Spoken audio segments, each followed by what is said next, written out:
Hola a todos, en esta ocasión vamos a revisar la anatomía del mediastino. Bien, para eso vamos a situarnos en una vista anterior de nuestro sujeto anatómico y vamos a realizar una disección por planos.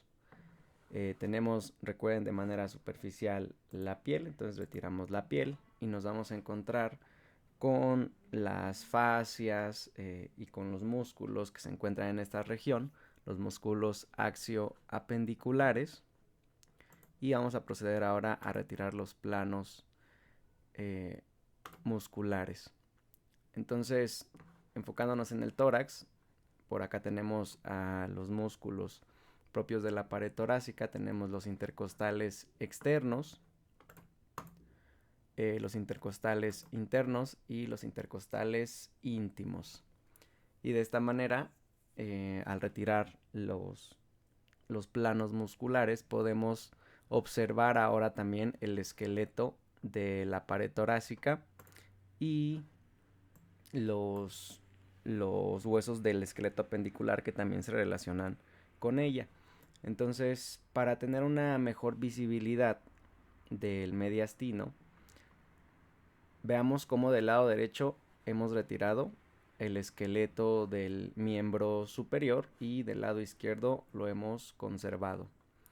Entonces, para abordar el mediastino, recordemos que es la cavidad que se encuentra al centro del tórax, entre las dos cavidades pleurales que se encuentran hacia los respectivos lados. Entonces, para abordar el mediastino, vamos a tratar de abordarlo desde una vista lateral. Para eso vamos a retirar la mitad de la caja torácica, vamos a retirar las costillas derechas y de esta manera nos quedamos con las pleuras y el sistema respiratorio. Entonces de esta manera vamos a hacer una vista lateral derecha. Entonces aquí tenemos el pulmón derecho, encontramos a la pleura, encontramos al pulmón derecho, vamos a retirarlo, así como a su árbol bronquial, y de esta manera, al retirar el parte del sistema respiratorio del lado derecho, nos estamos quedando con esta vista lateral, ¿sale? Donde estamos observando la región medial del tórax. Entonces, este espacio que estamos observando, que está delimitado superiormente por la abertura torácica superior, anteriormente por el esternón, posterolateralmente, bueno, desde anterior, lateral hasta posterior por la caja torácica y posteriormente sobre la línea media por la columna vertebral e inferiormente por el borde superior de este músculo que va a ser el diafragma. Entonces todo este espacio va a corresponder al mediastino. Entonces el mediastino podemos observar que llegamos hasta este plano al retirar el pulmón derecho. Del lado izquierdo estamos manteniendo a ese pulmón izquierdo y entonces desde esta vista lo que observamos es la cara justamente mediastínica de este pulmón izquierdo, que está recubierto a su vez por la porción mediastínica de su pleura parietal. Entonces podemos definir también al mediastino entre las dos pleuras parietales a cada lado. Entonces, el mediastino va a tener además ciertas divisiones. Vamos a poder diferenciar un mediastino superior y un mediastino inferior, que a su vez lo vamos a subdividir. Esta primera división en mediastino superior e inferior nos va a servir para identificar las estructuras neurovasculares que se encuentran pues en cada compartimento o división. Entonces, para poder dividirlo, vamos a identificar posteriormente a la columna vertebral, a la cuarta y a la quinta vértebras torácicas. Entonces ahí tenemos cuarta y quinta. T4, T5 y hacia la región anterior vamos a identificar en el esternón la articulación manubrio esternal, que recordemos se relaciona de manera importante con la articulación del segundo cartílago costal. Entonces, esta articulación manubrio esternal también se le conocía como ángulo de Lewis. Entonces, tomando como referencia nuevamente el borde inferior de T4, el borde superior de T5, o más bien el disco intervertebral que se encuentra entre ambas, vamos a trazar una línea que vaya desde este punto hasta el plano que se encuentra a nivel de la articulación manubrio esternal. Entonces vamos a trazar esta línea en dirección hacia la articulación manubrio esternal anteriormente y posteriormente entre la vértebra T4 y T5. Entonces por aquí tenemos T4 y por acá tenemos T5. Entonces esta línea la vamos a conocer como el plano transverso del tórax. Y entonces de esta manera lo que quede por encima de este plano transverso del tórax va a corresponder al mediastino superior y lo que quede por debajo va a ser el mediastino inferior. Este mediastino inferior también lo vamos a poder subdividir a su vez en tres regiones. La región anterior, que va a corresponder del borde interno o borde posterior del esternón hasta el pericardio fibroso. El pericardio fibroso es esta cápsula de tejido conectivo que envuelve al corazón y parte de los grandes vasos. Entonces, este pericardio fibroso, de hecho, todo el pericardio fibroso como tal me va a delimitar lo que se encuentra al interior de él, esta cavidad conocida como mediastino medio. Entonces, el mediastino medio está delimitado por toda la periferia o la superficie del pericardio fibroso. Entonces, recordando, el mediastino anterior lo voy a delimitar del borde interno o posterior del esternón hasta el borde o la superficie anterior del pericardio fibroso. Mediastino medio delimitado justamente por el propio pericardio fibroso. Y ahora el mediastino posterior. El mediastino posterior entonces nuevamente debajo de este plano transverso del tórax. Y ahora voy a tener en la región anterior al pericardio delimitándolo. Aquí tenemos al pericardio fibroso nuevamente en la región posterior. Y además vamos a tener a la columna vertebral, ¿sí? La superficie anterior de los cuerpos vertebrales, delimitándomelo el mediastino posterior en esta zona. Entonces ya lo tenemos aquí, toda esta cavidad, y que además por debajo vamos a tener al diafragma, ¿sí? Entonces también esta superficie superior del diafragma nos va a delimitar el mediastino posterior.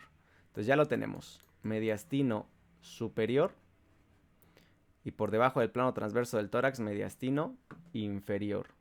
Del borde interno del esternón o borde posterior hasta el borde anterior del pericardio fibroso, este espacio se le conoce como mediastino anterior, delimitado por el pericardio fibroso, el mediastino medio, y luego delimitado por el pericardio fibroso nuevamente, por la columna vertebral y por el diafragma también.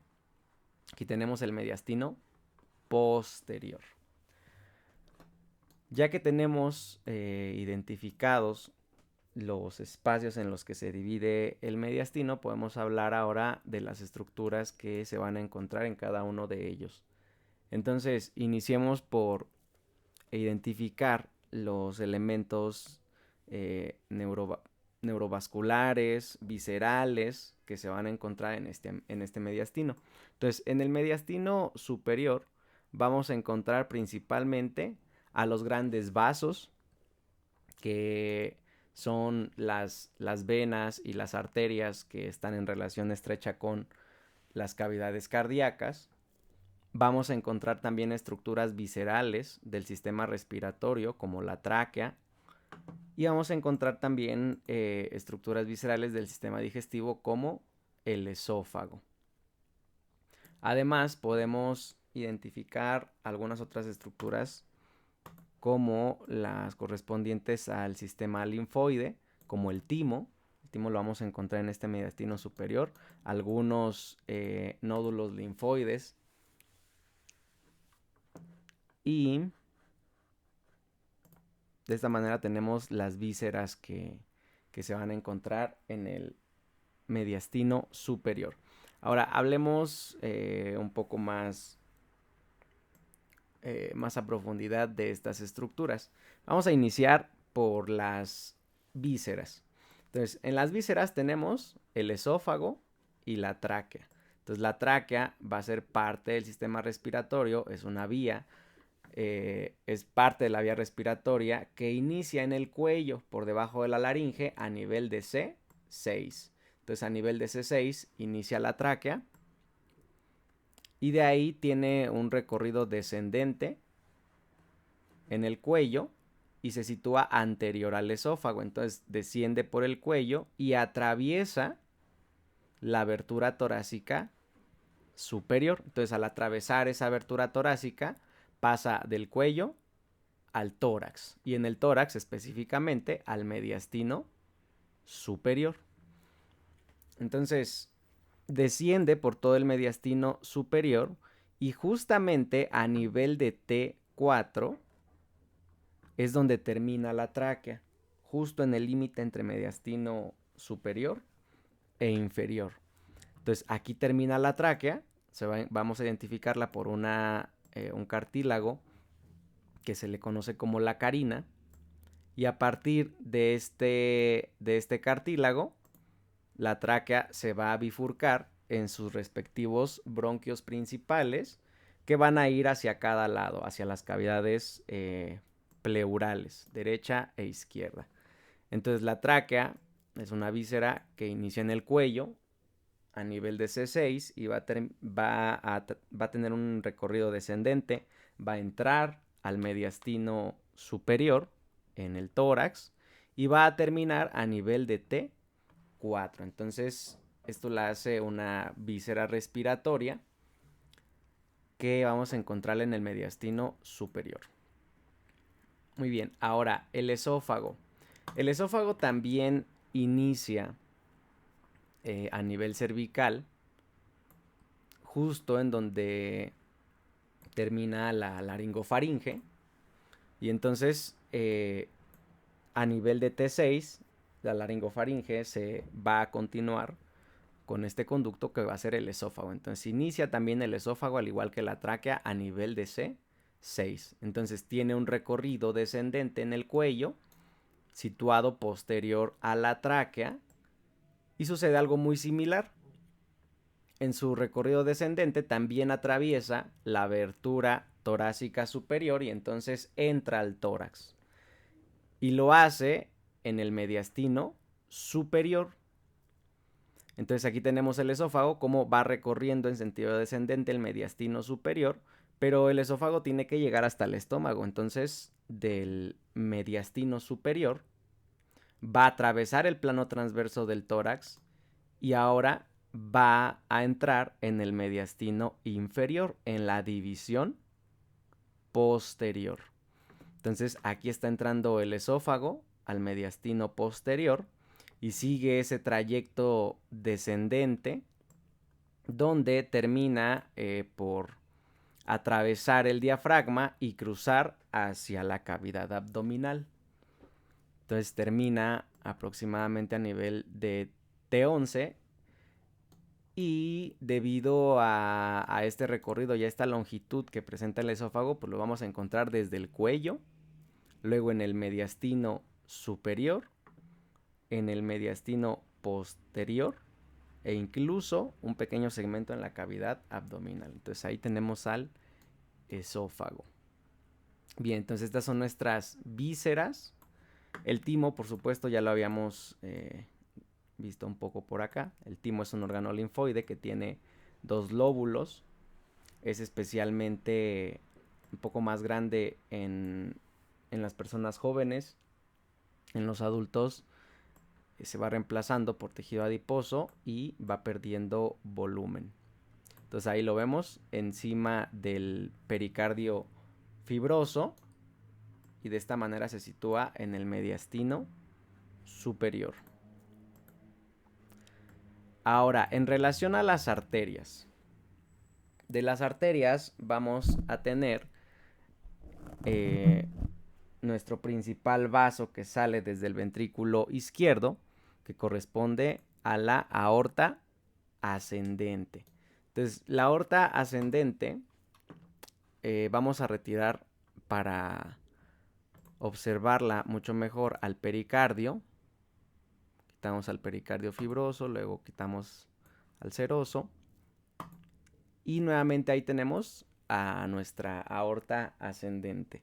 Entonces la aorta ascendente es un vaso que sale del ventrículo izquierdo.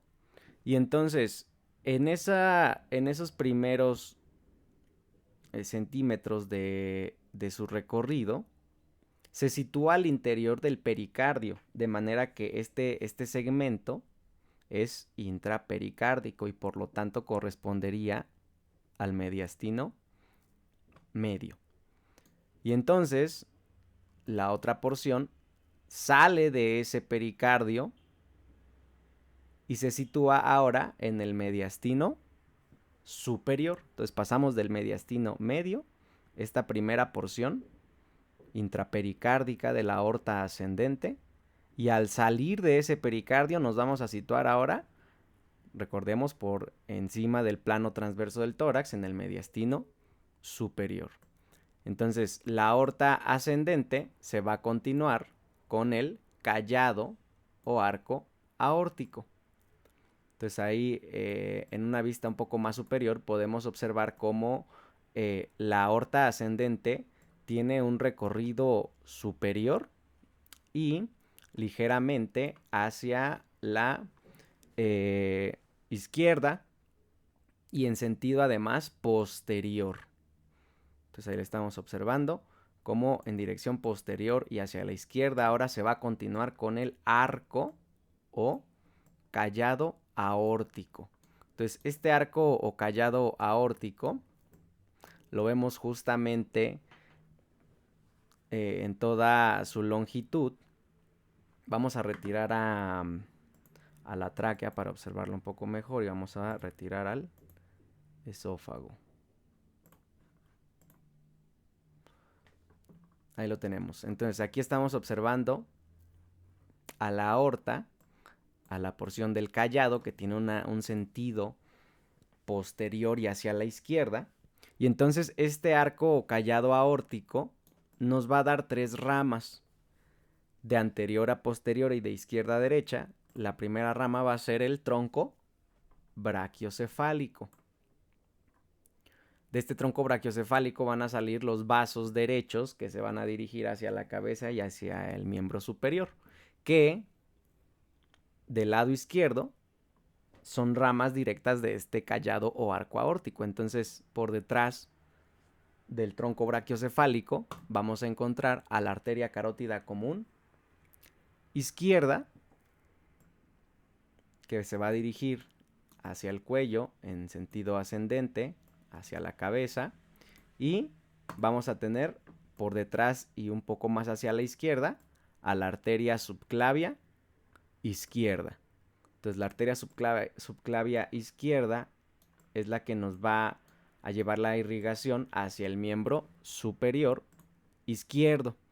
Entonces vemos cómo los vasos izquierdos, arteria carótida común izquierda y subclavia izquierda, son ramas directas del callado aórtico, mientras que esos vasos del lado derecho, es decir, la arteria carótida común del lado derecho y la arteria subclavia derecha, son ramas del tronco brachiocefálico.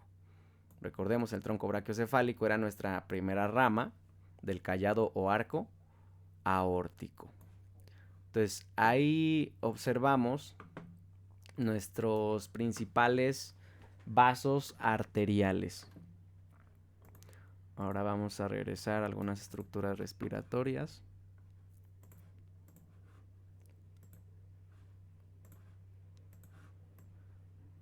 Bien. Ahora, en cuanto a los grandes vasos venosos, vamos a encontrar justamente los que están recibiendo el flujo desde la cabeza y el cuello y desde el miembro superior. Entonces, por el cuello, hagamos un repaso rápido.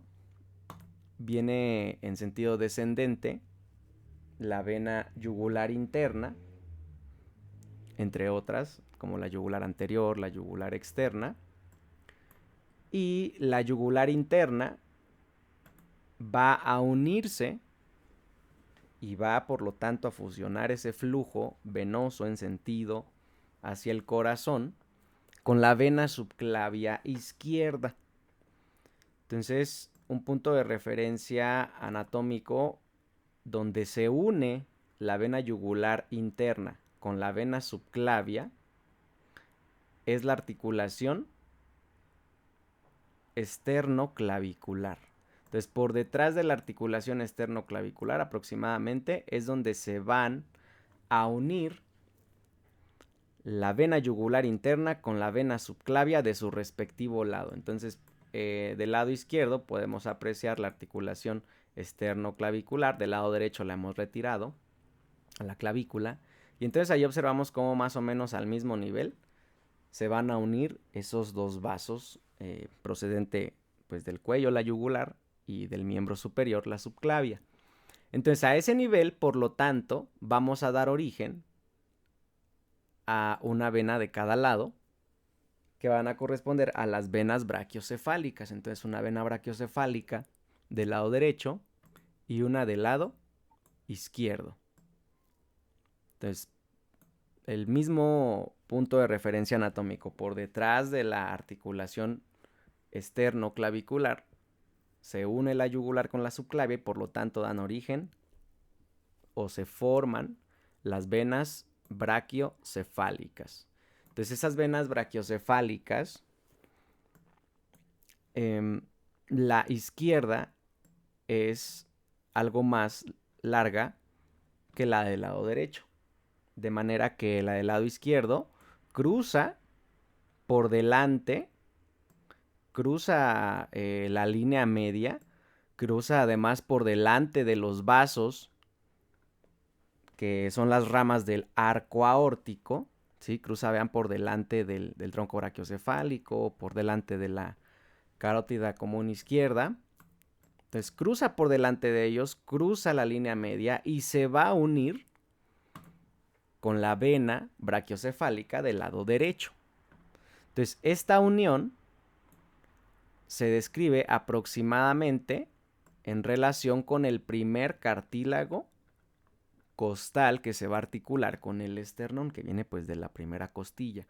Entonces, por detrás aproximadamente de este primer cartílago costal se va a unir la vena brachiocefálica del lado derecho con la vena brachiocefálica del lado izquierdo y van a dar origen a este nivel a la vena cava superior. Entonces, ¿dónde inicia la vena cava superior? Por detrás del primer cartílago costal.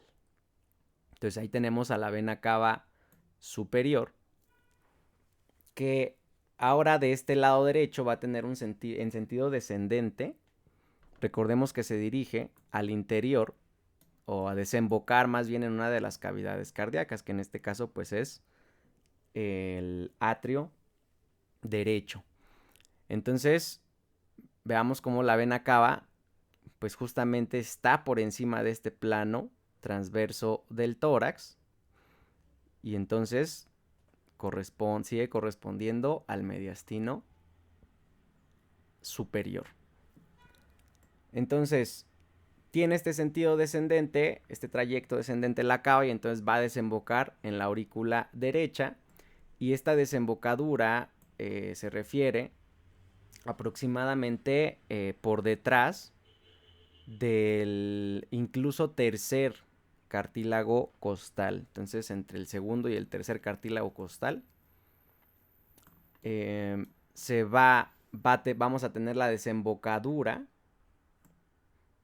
Veamos, entre el segundo y el tercero vamos a tener la desembocadura de la vena cava superior en la aurícula derecha. Y lo mismo sucede con la cava.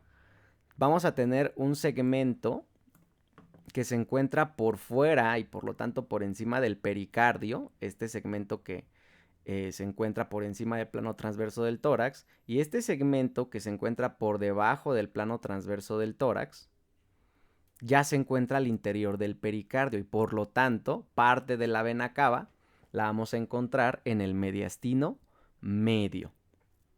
Entonces ahí tenemos a la vena cava superior, una parte en el mediastino superior y una parte en el mediastino medio, intrapericárdica.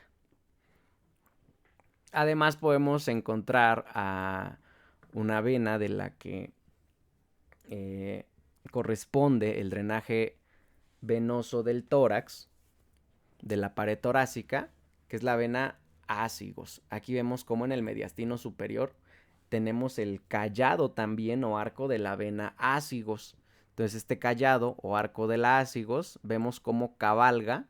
Aquí lo hemos retirado, pero está cabalgando al bronquio principal del lado derecho.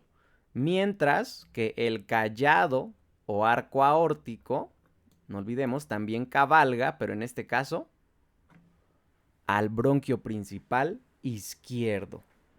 Entonces, callado aórtico cabalga al bronquio principal izquierdo, callado de la ácigos cabalga al bronquio principal derecho.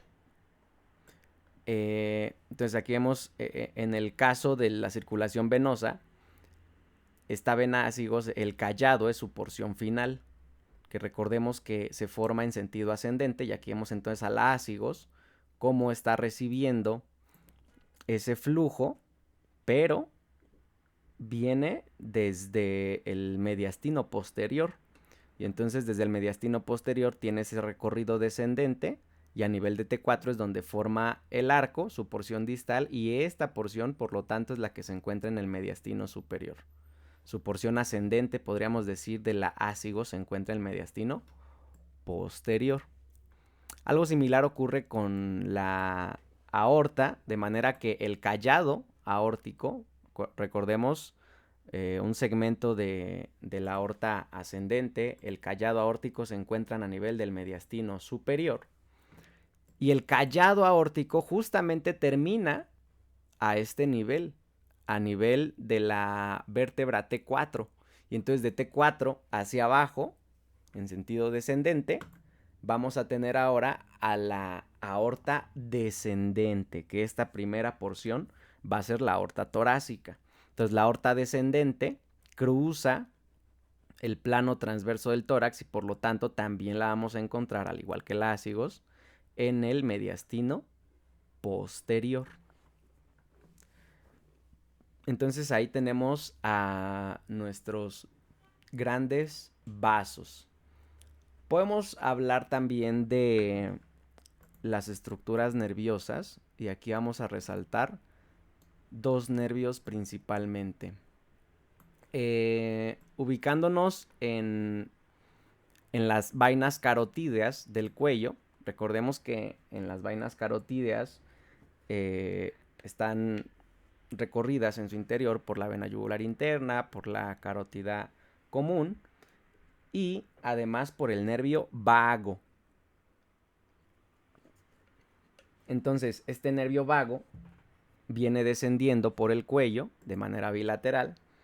Lo ubicamos en relación con la yugular, con la carótida. Ahí viene entonces el vago.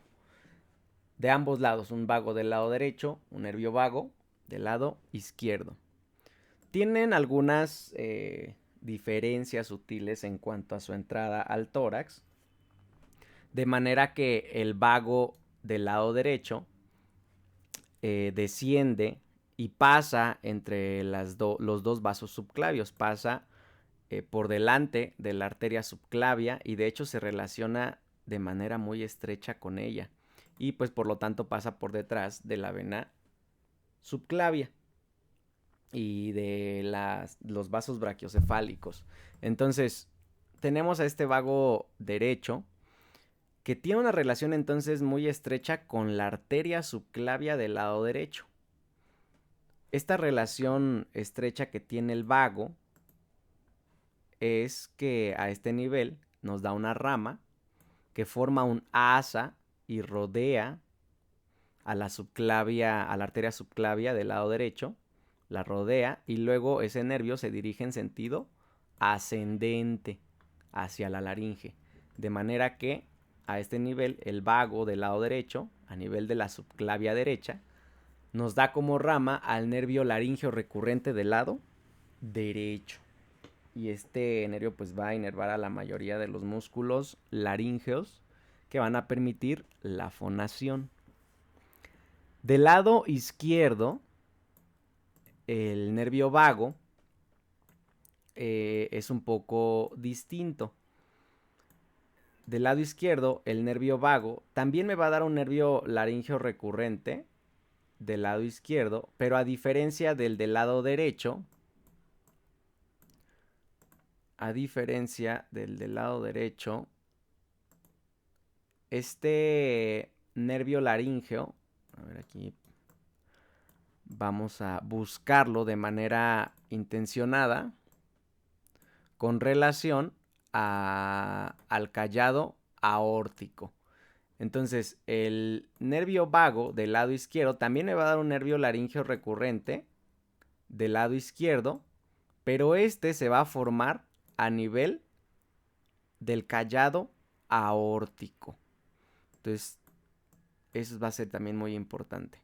El del lado derecho, ya habíamos visto, se formó a nivel de la subclavia derecha, pero el laríngeo recurrente del lado izquierdo se forma a nivel del callado aórtico. Entonces ahí vemos algunas diferencias en cuanto a los vagos del lado derecho, del lado izquierdo. Y algo que sí van a compartir ambos vagos es su dirección ahora al interior del tórax.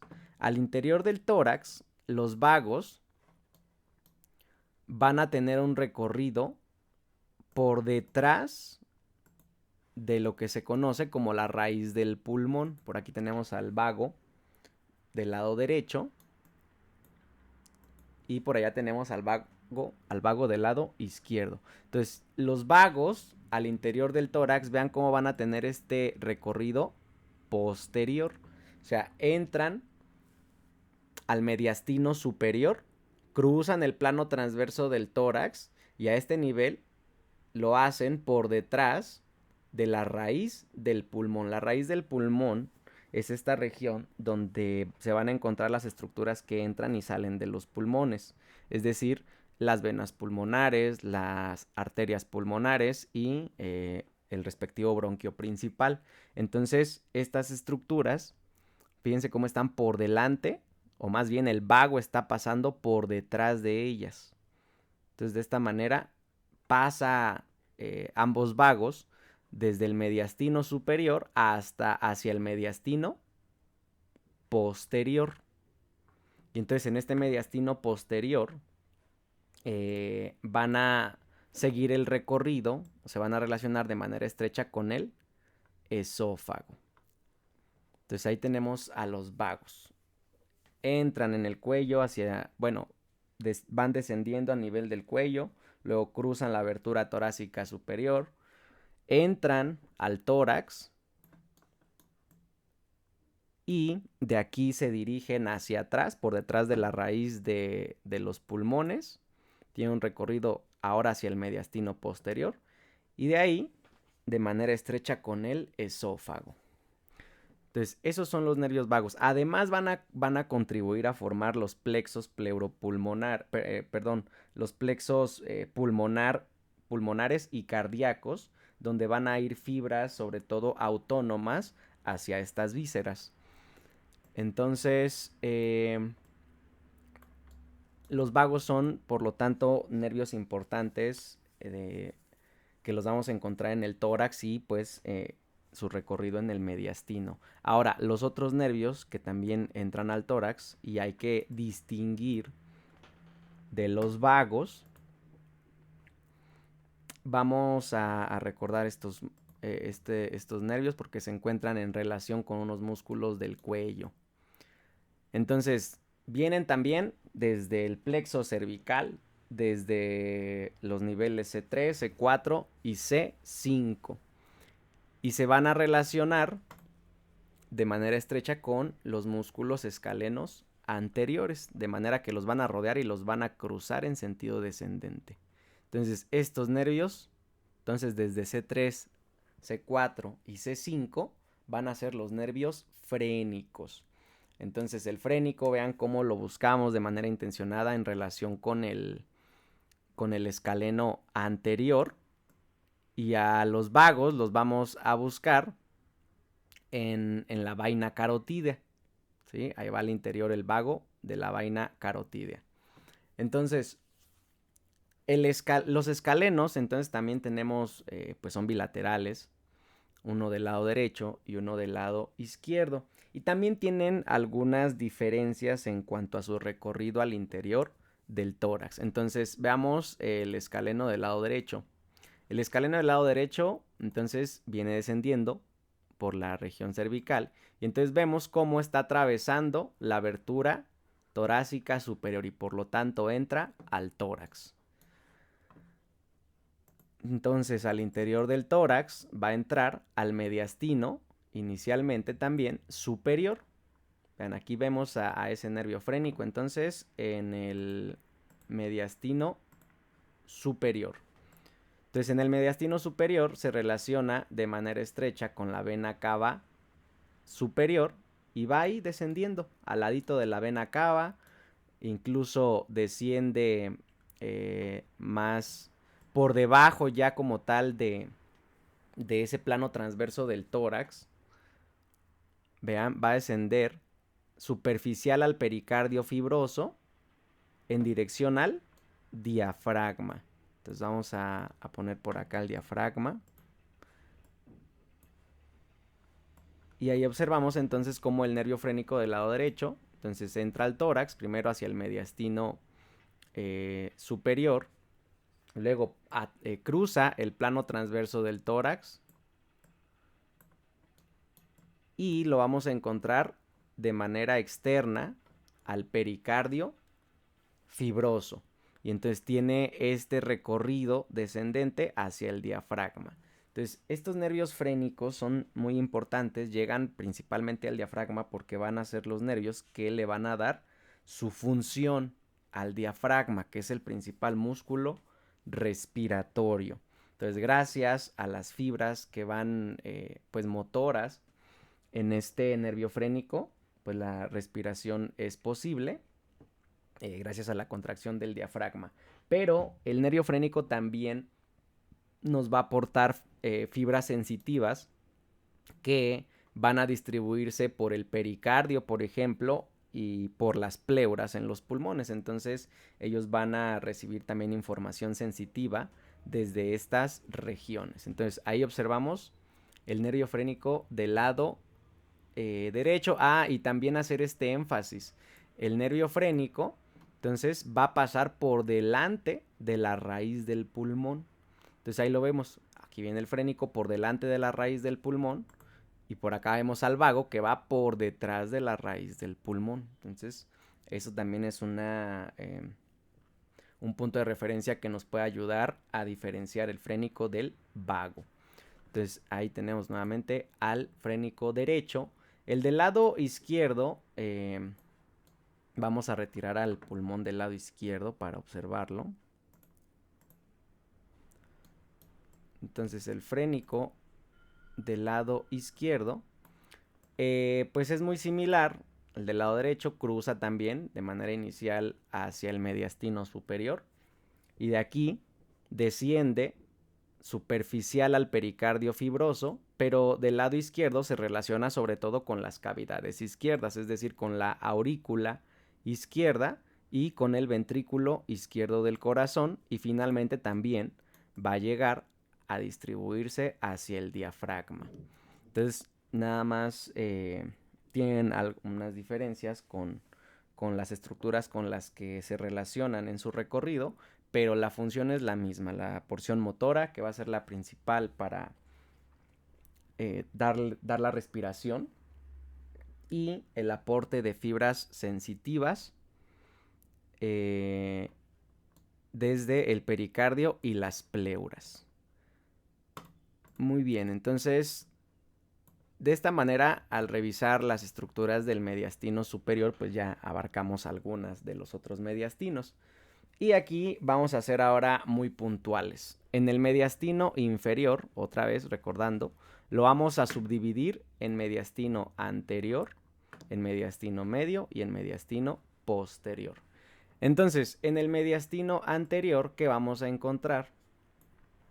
Vamos a encontrar, por ejemplo, al músculo transverso del tórax. También podemos encontrar algunos vasos como las arterias torácicas o mamarias internas. También por aquí pues van acompañadas las venas.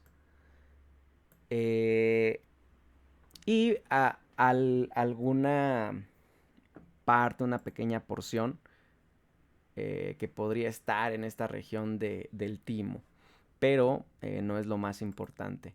Entonces esas estructuras son las que vamos a encontrar en el mediastino anterior. En el mediastino medio, recordemos, pues lo delimita el pericardio fibroso, que forma una cápsula sobre el corazón propiamente. Entonces el mediastino medio va a contener al corazón y a las estructuras proximales de los grandes vasos, ¿sí? Comentábamos, por ejemplo, la porción inicial de la aorta ascendente y la porción final de la vena cava superior, por ejemplo. Entonces va a contener al corazón y también a los grandes vasos. Y el mediastino posterior, repasando lo que comentábamos, va a encontrarse, por ejemplo, el esófago, que viene desde el mediastino superior en dirección a la cavidad abdominal. La aorta descendente, que es la continuación del callado aórtico. La vena ácigos, ¿sí? La porción ascendente de la vena ácigos, que recordemos que el arco o callado del ácigo se encuentra en el mediastino superior. Y podemos encontrar también un vaso linfático muy importante, el conducto torácico. Entonces el conducto torácico va a ser este vaso linfático, entonces, que también se dirige en sentido ascendente, en este caso, viene por el mediastino posterior y de hecho pasa al mediastino superior y llega hasta la región cervical, hasta la raíz del cuello, para desembocar en el ángulo venoso del lado izquierdo. El ángulo venoso es este que se forma por la unión, lo comentábamos, de la vena subclavia con la vena yugular interna. Entonces ahí vemos el recorrido ascendente del conducto torácico, del mediastino posterior, atraviesa el plano transverso del tórax, se dirige al mediastino superior e incluso llega hasta el cuello. Entonces estas serían nuestras estructuras que ocupan el mediastino posterior. Bien, pues de momento terminamos con la revisión del mediastino.